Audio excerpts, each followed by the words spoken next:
Bienvenidos a otro tutorial de riesgo operativo. Hoy vamos a ver la diferencia entre alertas, incidentes, eventos y crisis. ¿Y esto en qué sentido? Si ustedes ven, pongo un ejemplo de cuando nuestro vehículo nos está alertando preventivamente a través de la alerta que normalmente tiene, que se enciende aquí una manguerita que necesitamos que llenar el tanque, porque ya está casi empty, vacío. Nos da una alerta preventiva. Una alerta es un indicio que nos está diciendo, mire, usted puede llegar a tener un riesgo. Y normalmente las alertas se activan y se construyen para prevenir esas amenazas o esas vulnerabilidades y monitorearlas y anticiparnos hasta donde sea factible la construcción de un sistema de alertas. Luego viene pues el evento, que ya es cuando nosotros tenemos, si hablamos de esto, quedarnos sin gasolina, ¿sí? El evento sería, mire, nos quedamos sin gasolina y ya no alcanzamos a llegar a la gasolinera. La ventaja de un evento versus un incidente es que el evento podría ser, bueno, me quedé sin gasolina y es manejable porque al final puedo mando a pedir o hay diferentes o me movilizo o pido ayuda o hay hasta seguros que me llegan y me pueden dar combustible. Pero digamos que todavía se maneja como evento en que tuvimos un impacto materializado, pero sin mayores pérdidas o un impacto aislado. Ya un incidente sería que me he quedado sin gasolina cuando voy a una reunión sumamente importante para concretar un negocio, estoy de por sí ya retrasado, corto de tiempo y digámoslo, imagínense que también se quedan sin gasolina y no tienen un celular porque se les ha arruinado y se suma una serie de eventos que le suman ya a llegar a un nivel de un incidente, en donde sí, ya tengo un impacto que probablemente pueda afectar hasta la sostenibilidad de una empresa, hablándolo y en este ejemplo, pues de algo importante que me va a prevenir de lograr. Y ahí hay una incidencia en el logro de los objetivos. Y finalmente puede derivar en crisis, porque imaginemos el mismo escenario en el que me quedo sin combustible con una suma de eventos, pero a la vez estoy a altas horas de la noche en una calle totalmente aislada, donde hay un alto nivel de delincuencia, por ejemplo, y no tengo quien me ayude ni me auxilie. En dicho sentido, o súmenle que se nos pinchó la llanta, o que estamos expuestos ahí en un ambiente bastante vulnerable. En ese sentido tenemos que comparar. Ahora, una pequeña, y quiero que entendamos un poco porque este es el enfoque del tutorial. La construcción de alertas tempranas y de una gestión oportuna nos va a prevenir, puede llegar a prevenirnos crisis. No la va a hacer cero porque van a haber eventos desastrosos, catastróficos, que entre pasar de una alerta a un evento, un incidente, no es tan así evolutivo y anticipado. Van a haber crisis que vienen de un solo como crisis, como ha sido COVID. Pero aún, aunque el timing de pasar de una alerta a un evento, un incidente, a una crisis, puede ser corto, aún así podemos sacar provecho y mejoras para una respuesta oportuna. Todos estos tienen que gestionarse. Las alertas, los eventos, los incidentes, como las crisis, deben gestionarse, ¿sí?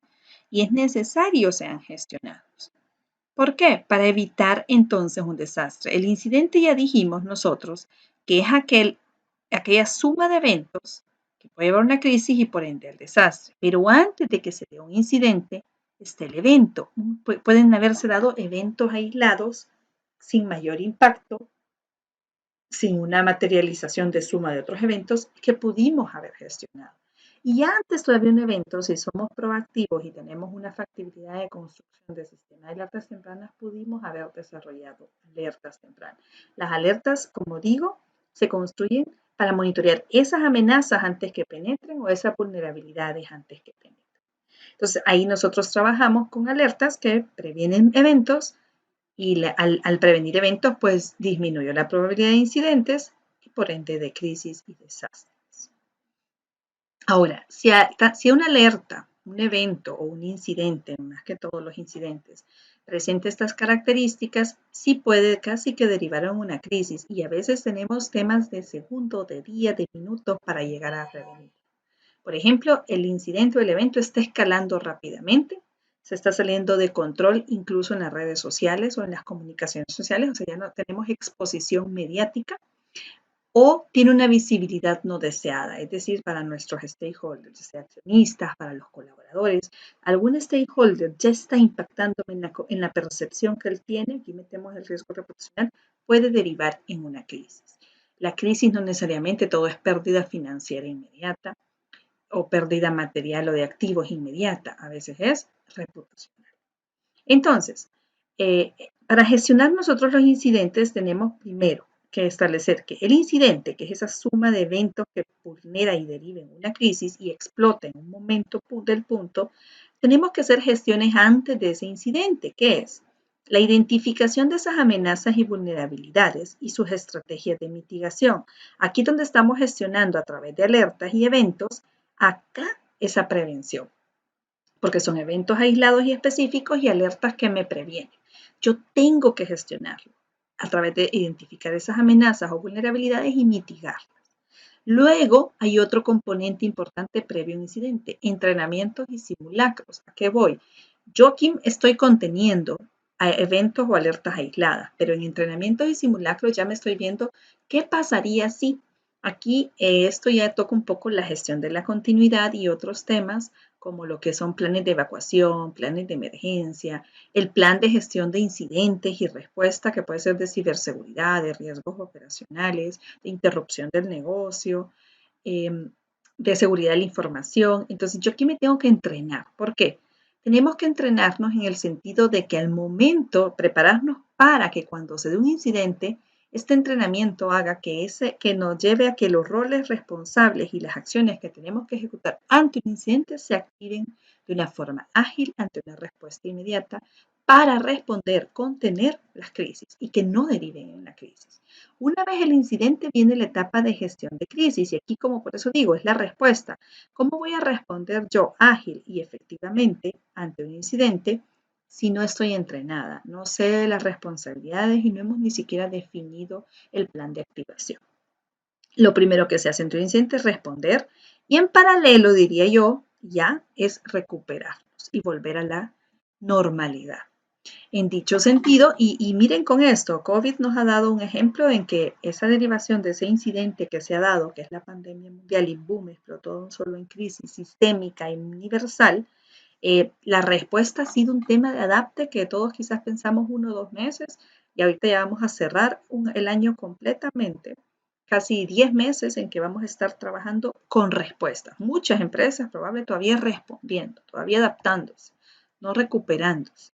Entonces, y hay una transición después de responder a la recuperación que requiere estrategias también, ¿sí? Porque al final es asegurar la sostenibilidad de la empresa. El riesgo operativo, entonces, ¿cómo se asocia? Y tenemos que entenderlo. Nosotros tenemos que entender claramente las amenazas que nos exponen en el riesgo operacional en la empresa. Estas amenazas pueden vulnerar en ataques como por ejemplo, un ataque de un hacker puede impedir o cerrar el servicio, la denegación del servicio que se le llama de un sistema. Entonces hace que nuestro sistema, por ejemplo, el de ERP no esté funcional, no esté disponible. No podemos entonces generar ese core bancario para poder hacer préstamos, aperturas, depósitos, transacciones con nuestros clientes. Y al no poder yo generar entonces y operar, interrumpe el proceso. Si ustedes ven acá, una amenaza por una vulnerabilidad, ya sea que alguien le dio clic a un correo phishing y penetró un hacker, o un hacker nos atacó y tenemos débiles controles de seguridad de información, puede llegar hasta interrupción del proceso. Entonces, un riesgo operativo por no asegurar la información o la prevención de riesgos tecnológicos generó un impacto en la continuidad del negocio porque interrumpió el proceso. Y esta interrupción del proceso, ese tiempo que pasamos sin ese sistema y sin poder operar, nos deriva entonces en pérdidas potenciales de clientes, reclamos, demandas, incluso podría ser incumplimientos que nos deriven a un proceso de litigio. Entonces, si ustedes ven, este riesgo, ¿por qué digo no está identificado? Porque lo dejamos penetrar, es decir, no estaba mitigado. Y al no estar mitigado, y este escenario, porque nosotros podemos mitigar la causa raíz, es decir, evitar que esto se dé porque tenemos controles robustos de prevención de ataques cibernéticos o de hackers, pero si no lo logramos mitigar de causa raíz, tenemos que estar preparados al servicio. Es decir, si esto puede pasar, y existe la probabilidad, por ínfima que sea, pero ya vimos que el impacto puede ser alto, yo tendría que tener estrategias que me puedan permitir entonces a mis procesos críticos dar continuidad para mantener un cumplimiento. Si yo aseguro que mis procesos críticos, a pesar de esta interrupción del sistema, miren, yo tengo un sistema en redundancia y se activa, yo tengo procesos manuales mientras esté el sistema o canales alternos y alternativas para poder operar, yo estoy hablando acá de continuidad del negocio, que me ayuda a prevenir impactos y por ende a través de acciones mitigantes. Yo puedo trabajar de dos formas. O me preparo a través de la continuidad del negocio a establecer medidas alternas de operación ante este evento que se puede dar y también debo mitigar el riesgo para que esto en realidad yo genere un parche que impida que penetre esa amenaza por la vulnerabilidad a la que estoy expuesta. Obviamente, dentro de todo este proceso se conjuga la gestión de los riesgos operacionales, como este caso del riesgo tecnológico o fortalecimiento a riesgos tecnológicos o de personas, porque tal vez fue una persona que dio un clic a un correo phishing y penetró el hacker. Entonces tengo que robustecer acá la gestión de los riesgos operativos para en línea trabajar a que ante los procesos críticos, que es el tema de continuidad, yo asegure la continuidad de las operaciones aún sin sistema y bajo otras alternativas, previniendo también la seguridad de la información y minimizando los impactos. Esta es un poco la gestión integrada que se tiene que tener entre riesgos operativos, continuidad del negocio y seguridad de la información. Y estos son los modelos ágiles y robustos donde los tres componentes no se manejan independientes, sino que se interrelacionan para una adecuada gestión de los riesgos.